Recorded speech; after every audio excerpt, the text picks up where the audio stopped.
Hello my little friends and babies, I welcome you all to the world of dazzling stories by the Jetwani. This is a continuation video of the book The Torch Bearers. We are doing part 2, chapters 2 and 3. Part 2 is about kindling. So let's see what had happened with Prem and Kush. The chapter 2 says, Welcome to Swarg. A few days later, Prem and his father packed up their bags and left the hotel, and along with it left any normalcy that Prem had been basking in. Their taxi turned to a quiet street and swerved to face a red wall.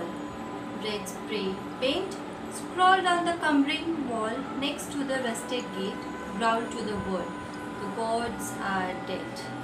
Prem made a face at the graffiti. He hoped it wasn't a sign that they were in some scary part of the city. He stepped out of the taxi, directly into a pile of dung. His descriptive language clued his father into the situation. "Shh, it happens in India, son," he chuckled. Then he added more seriously, "But watch your language." "But these are the only shoes I brought," so cross. Wiping his shoe on a tuft of weeds, Prem looked at the gate, the sprayed wall, and then up at the edifice behind it. He let out a low whistle. "Is this where you're supposed to be researching? What happened to this place?" "Long story," the professor said under his breath, as he shone the light from his cell phone at the graffiti and shook his head at it. Then he looked back at Prem. "Can you believe this used to be the hub of ancient Indian scriptural study and research of all fields?" The carved word above the gate was nearly worn of paint, but Prem made out of the 5 letters Swarg, and Professor Tripathi turned the light towards a plaque next to the gate. In bold letters it declared, "Institute of Space, Water, Air Radiation and Geophysics established 17. But the subsequent numbers were obscured. "How do we get in?" A chain was looped through the gate. Prem jangled the padlock.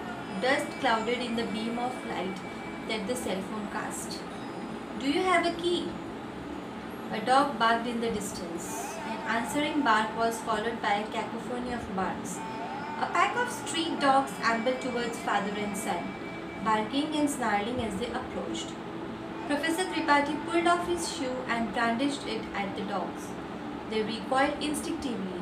Then they closed in again. Prem had often asked his father for a dog, especially on the lonely summer vacation days.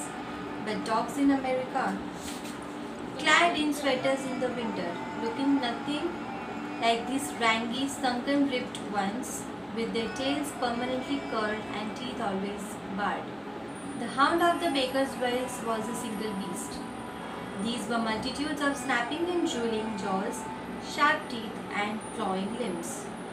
Standing in front of Prem, Professor Tripathi took a swipe at one of the dogs. It yelled and jumped out of the way. One of them reached around the professor to snap at Prem. "Oh, Dad, a key. Do you have one?" Professor Tripathi hoisted their suitcase in front of him, using it as a barrier against the dogs. He called over his shoulder, "The Gayatri Mantra. Prem, say it." "What? Now?" Prem, who was used to his father's obsession with ancient hymns, didn't think this was the right time for chanting. Professor Tripathi pushed against the dogs with the suitcase, grunting with the effort. "Yes, son. Now, recite it. Get back, you rabid beast," with exact pronunciation. "Take that, infernal hound. Recite it into the keyhole of the lock." Prem squinted at the keyhole, rust-rimmed. It was almost saffron in color. He lowered his mouth to the hole, took a deep breath and sang, "Om Bhurbhuvah Swaha Tatsaviturvarenyam Bhargo Devasya Dhimahi Dhiyo Yo Nah Prachodayat." The dogs barked even louder and then set up a tremendous howl. Prem shook his head. Nothing's happened. He stopped short, because something was happening. The padlock began to glow amber. The chain shimmered like sunrise and then shattered. The dogs, in a surprising show of unity, jumped at once onto Professor Tripathi's suitcase, shoving him backward. Father and son landed in a heap inside the open gate. The curs howled in triumph, but then they seemed to hit an invisible barrier. One by one, they were thrown back, and the gates squealed shut. The padlock, linked by a new glowing chain, secured the gates once again. Professor Tripathi rose shakily to his feet. Then he helped Prem up, dusting him off. "Are you okay? That was quite a welcome, wasn't it?" "I am okay, I guess, though now I know why you always said no to getting a dog." Prem hesitated. It seemed to him that acknowledging the mantra magic that just had happened would make it unreal. But he had to know. Dad, what was the deal with the mantra? Did you know that was going to happen?" His father scratched behind his ear, his nervous habit. "I didn't know exactly what would happen, but I have always told you that the mantras have power, haven't I?"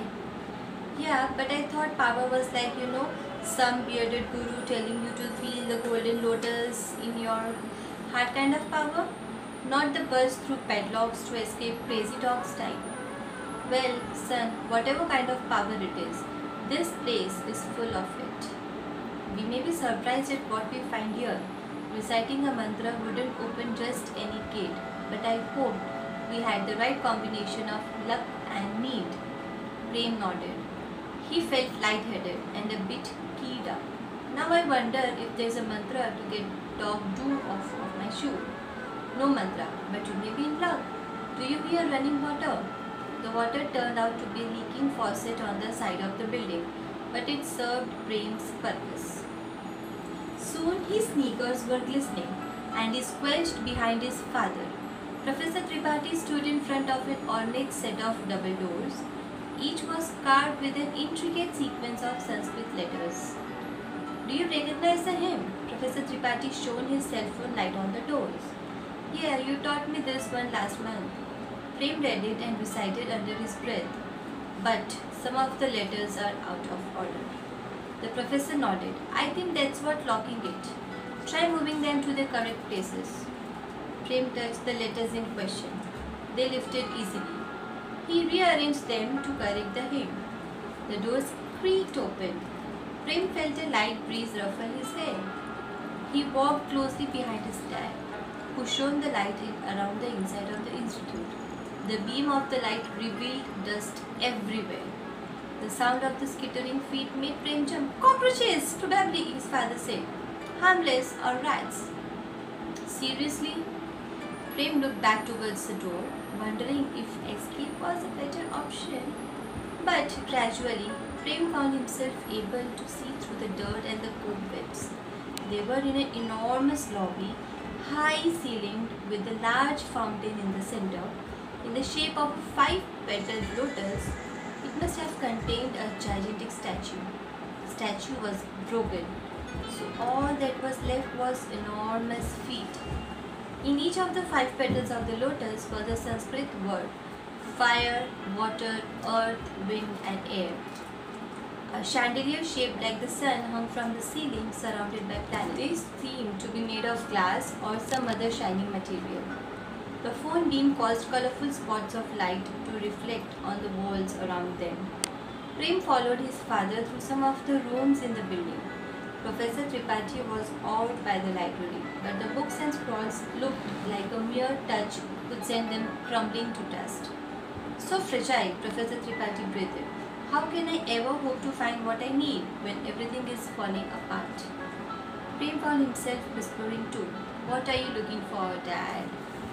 Now you understand how the descriptions are written here.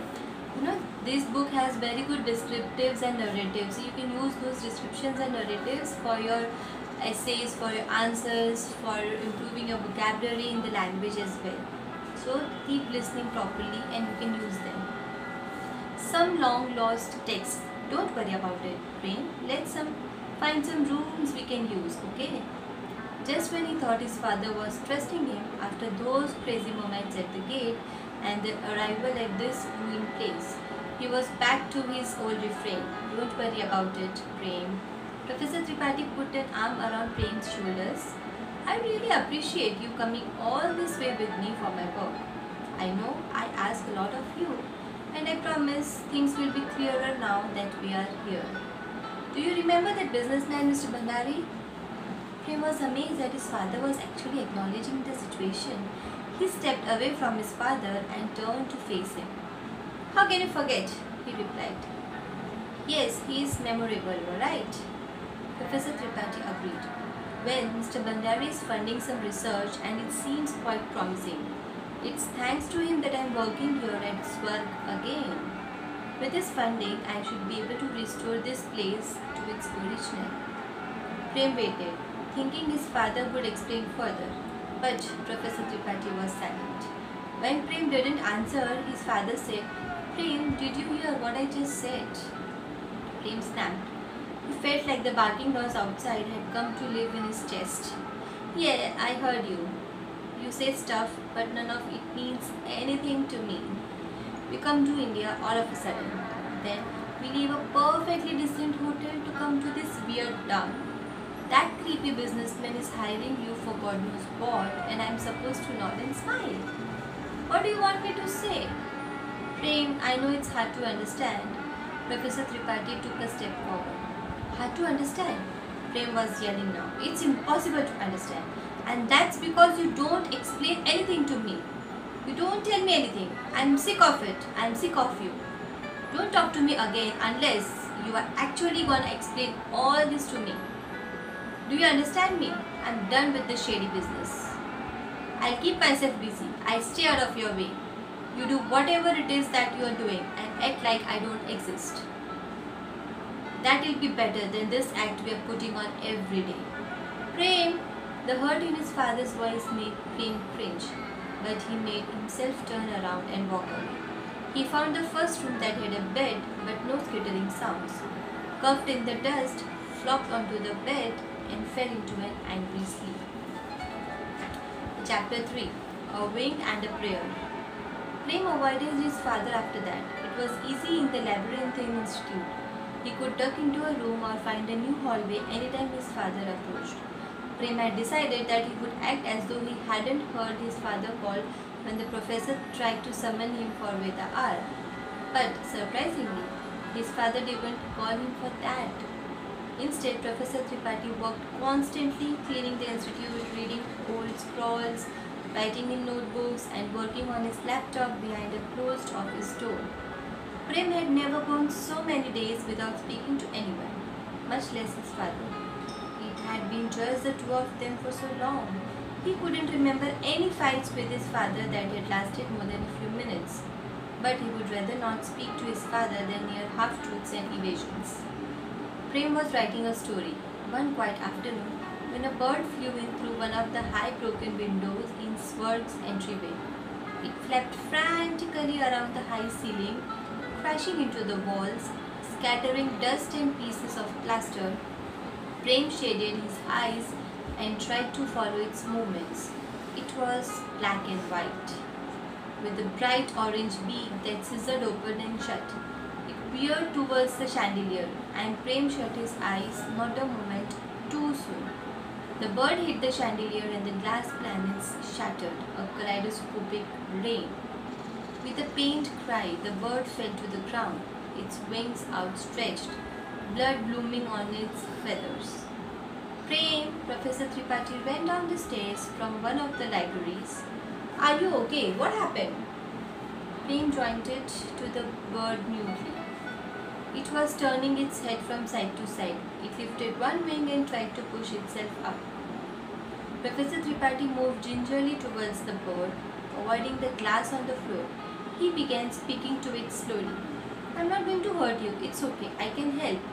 Hold still. The bird stood up and swayed. Prem noticed that the patches of blood were turning dark on the bird's feathers, probably clotting. He stepped closer. He realized that the bird's feathers were bright white. What Prem had thought was a black pattern on the bird was actually dark blue substance coating parts of its feathers. The substance was slick, iridescent, like oil on the road after a rain. Prem's vision clouded, his eyes burning. He noticed a putrid odor in the air. It felt heavy in his nose and it was harder for him to breathe. He began to cough and his father said, "Open the door, Prem, quick!"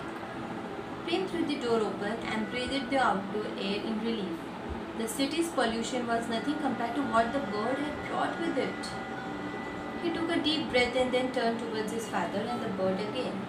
He saw that his father had wrapped a handkerchief around his nose and mouth. His father's eyes were watering around his nose and mouth. His father's eyes were watering, but he kept them open, staring at the bird.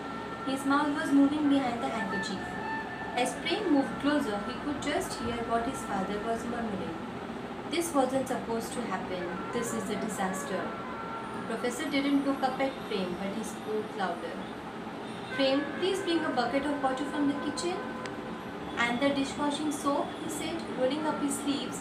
"And those gloves I had used last week for carrying the dead scorpion outside." Prem did as was told. Silently handing the items to his father, the bird was breathing in agony now. It turned its sharp beak from side to side. It thrashed his legs, talons scraping against the slick tile. Professor Tripathi put on the gloves and poured some dish soap into the bucket, mixing the soapy water until it was foamy. He poured some over the bird's feathers. The bird snapped at the professor's hand once with its beak, but then it lay still, too exhausted to fight. The professor rubbed the bird with the soapy water, but the bubbles turned dark and disappeared into the slick substance.